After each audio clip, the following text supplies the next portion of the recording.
આપણી સંકલ્પ ન્યૂઝ ચેનલને સબસ્ક્રાઇબ અને લાઇક કરો, બેલ આઇકન દબાવો જેથી આવનાર ન્યૂઝ અપડેટ્સની નોટિફિકેશન આપના મોબાઈલ પર સૌથી પહેલા પહોંચે. Like, subscribe and share the video. નમસ્કાર દર્શક મિત્રો, હું છું પૂજા ટંડેલ. સંકલ્પ ન્યૂઝમાં આપનું સ્વાગત છે. સમાચારની શરૂઆત કરતા પહેલા એક નજર આજના મુખ્ય સમાચાર પર. વલસાડ જિલ્લા કોંગ્રેસે દારૂ અને ડ્રગ્સ મુદ્દે રેલી યોજી કલેક્ટરને આવેદનપત્ર આપ્યું. દારૂનું બેફામ વેચાણ અને ડ્રગ્સના કારણે વ્યક્તિઓ પાગલ થઈ ગયા હોવાના કોંગ્રેસે આક્ષેપો કરી વિરોધ કર્યો. વલસાડ જિલ્લા કોંગ્રેસે હલ્લાબોલ કરી દારૂ અને ડ્રગ્સ મુદ્દે કોંગ્રેસ કાર્યાલય ખાતેથી રેલી યોજી જિલ્લા કલેક્ટર કચેરી પર આવી કલેક્ટરને આવેદનપત્ર આપ્યું હતું. નારેબાજી અને સૂત્રોચ્ચાર કરી મોટી સંખ્યામાં કોંગ્રેસના હોદ્દેદારો અને કાર્યકર્તાઓ વિરોધ કર્યો હતો. જિલ્લામાં દારૂનું બેફામ વેચાણ અને ડ્રગ્સને કારણે વ્યક્તિઓ પાગલ થઈ ગયા હોવાના કોંગ્રેસે આક્ષેપો કર્યા હતા. કોંગ્રેસના હલ્લાબોલને કારણે જિલ્લાનું રાજકારણ ગરમાયું હતું.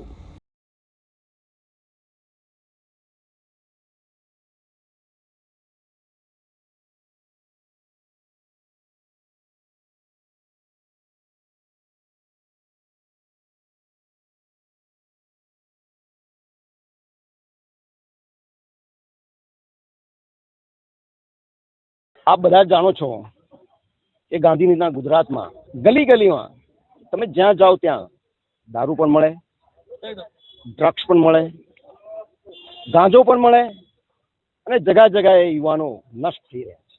આખા ગુજરાતમાં જાઓ તો ગામડે ગામડે જ્યાં પણ જાઓ અમે જોઈએ છીએ તો નાની નાની લારીઓ ઉપર પણ ગાંજો વેચાતો હોય અને ત્યાંના યુવાનો બરબાદ થઈ રહ્યા છે.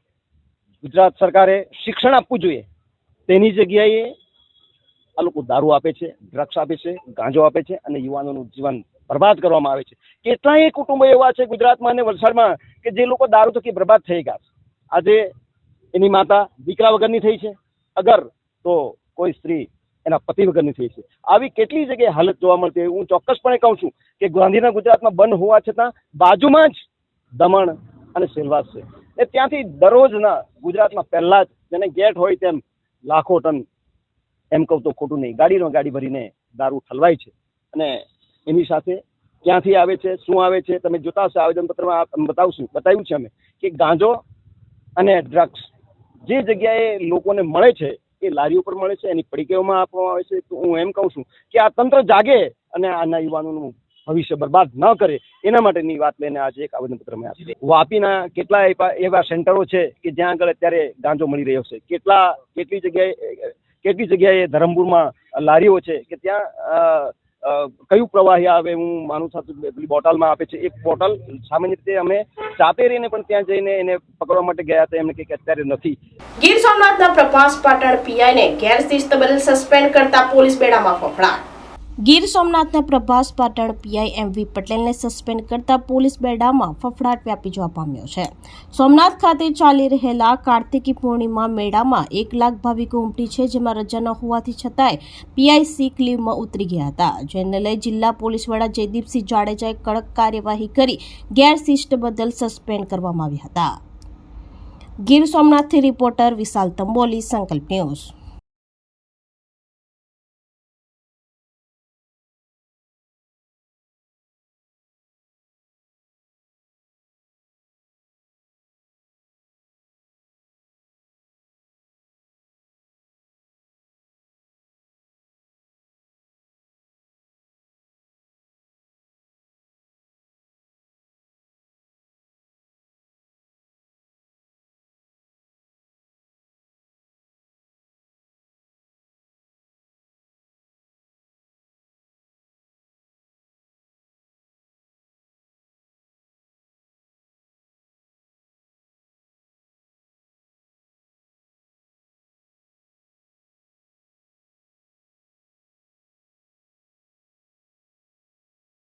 અમદાવાદમાં અડાણી મેરેથોન ઇવેન્ટમાં વાપી જિલ્લાના સાયકલિસ્ટ કાંતિભાઈ ભંડારે અને સિલવાસના 2 દોડવીરોએ ભાગ લીધો.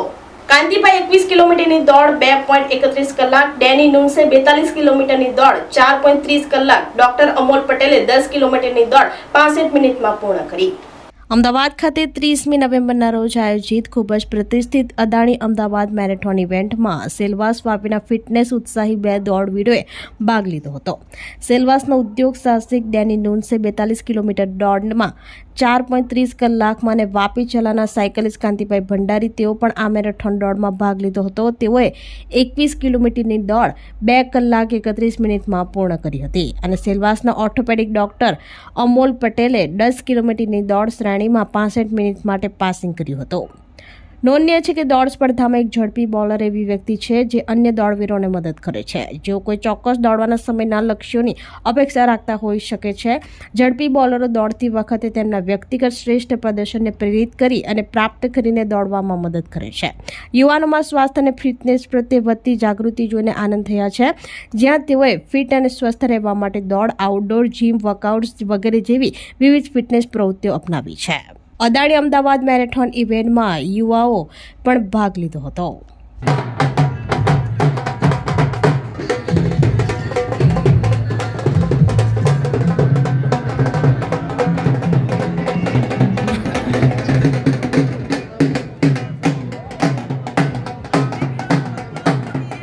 आज जो हमने विश्व के सबसे बड़े क्रिकेट स्टेडियम में 1.5 लाख लोगों ने जोड़ा था, उससे आगे बढ़कर 138 डेसिबल को पीछे छोड़कर you need to reach 150 decibels. Will you do that?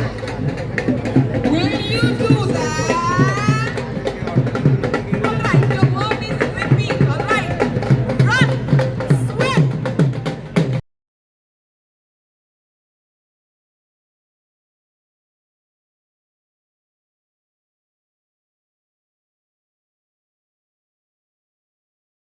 પાડીના Ayush medical institute nursing college વિશ્વ એડ્સ દિવસે રેલી કાઢી સંદેશો પાઠવ્યો. HIV એડ્સ અંગે જનજાગૃતિ માટે વિદ્યાર્થીઓ રેલી દરમિયાન બેનરો સાથે નારાઓ લગાવ્યા. 1 ડિસેમ્બર એટલે કે વિશ્વ એડ્સ દિવસના અવસર પર પારડીની Ayush medical institute nursing college, Gujarat સરકાર અને ગુજરાત કાઉન્સિલ માન્ય સંસ્થા દ્વારા HIV એડ્સ અંગે સમાજમાં જાગૃતિ લાવવા માટે વિશાળ જાગૃતિ રેલીનું આયોજન કરવામાં આવ્યું હતું. આ રેલીમાં GNM નર્સિંગ તથા ANM નર્સિંગના વિદ્યાર્થીનીઓએ ઉત્સાહપૂર્વક ભાગ લીધો હતો. વિદ્યાર્થીઓએ હાથમાં પ્લે કાર્ડ, બેનરો અને નારા સાથે HIV એડ્સ અંગે જનજાગૃતિ ફેલાવવા માટે શહેરના મુખ્ય માર્ગો પારડી ચાર રસ્તાથી સિવિલ રોડ, ડીસીઓ શાળા, બાલાખાડી અને પોલીસ સ્ટેશન સુધી રેલી નીકળી હતી. કોલેજના પ્રિન્સિપાલ તથા ફેકલ્ટી સભ્યોની આગેવાની હેઠળ રેલી શાંતિપૂર્ણ અને સંદેશયુક્ત રીતે પૂર્ણ થઈ હતી.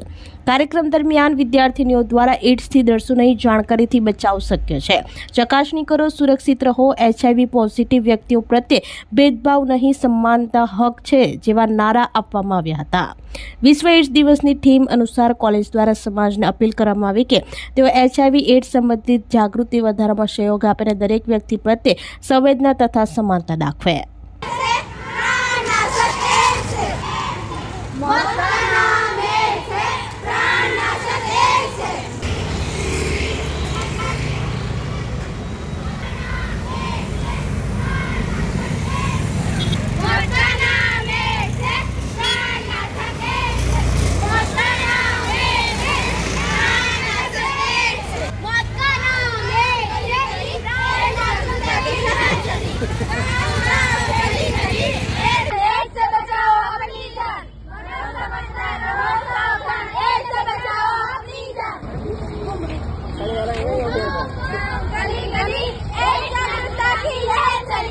વાપીમાં રક્તદાન શિબિરમાં 133 બોટલ રક્ત એકત્ર, જ્યારે આઈ કેમ્પમાં લોકોએ લાભ લીધો. વાપી ડુંગરા સ્થિત ડ્રીમ સિટીમાં લાયન્સ ક્લબ ઓફ વાપી અને ખિદમત ચેરિટેબલ ટ્રસ્ટ દ્વારા રક્તદાન શિબિર અને આઈ ચેકઅપ કેમ્પ યોજવામાં આવ્યો હતો. કેમ્પમાં હેમલ પટેલ, સલમાન શેખ, અતિથિ વિશેષ પ્રિયંકા રાવલ, પ્રવીણા શાહ અને ક્લબ પ્રાઉડ મુકેશભાઈ પટેલ ઉપસ્થિત રહ્યા હતા.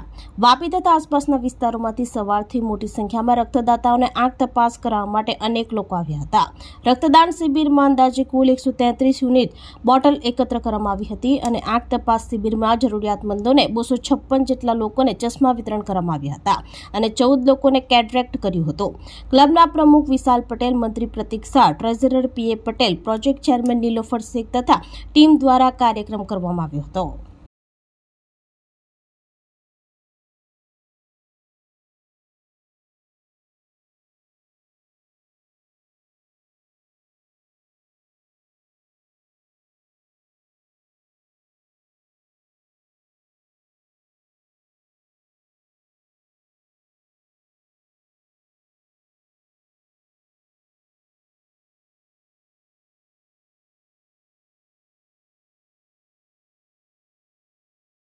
ગીર સોમનાથના વેરાવળમાં વિખૂટા પડી ગયેલ સિંહના બચ્ચાનું વન વિભાગે માતા સાથે મિલન કરાવ્યું.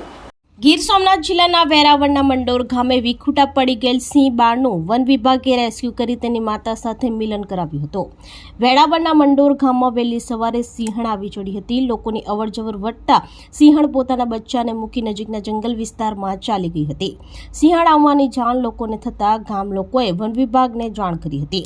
વેરાવળ રેન્જ વન વિભાગે ત્યાં પહોંચી સિંહ બાળનું રેસ્ક્યુ કર્યું હતું. જે જગ્યાએથી સિંહ બાળનું રેસ્ક્યુ કર્યું ત્યાં સાંજે સિંહણ આવતા તેમની માતા સાથે બચ્ચાનું વન વિભાગે મિલન કરાવ્યું હતું.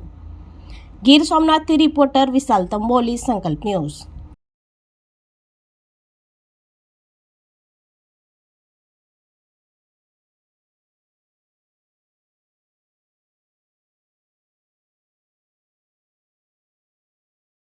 તો આ તાજા સમાચારો, નવા સમાચારો સાથે કાલે ફરી મળીશું. નમસ્કાર. આપણી સંકલ્પ ન્યૂઝ ચેનલને સબસ્ક્રાઇબ અને લાઇક કરો, બેલ આઇકન દબાવો જેથી આવનાર ન્યૂઝ અપડેટ્સની નોટિફિકેશન આપના મોબાઈલ પર સૌથી પહેલા પહોંચે. Like, subscribe and share the video.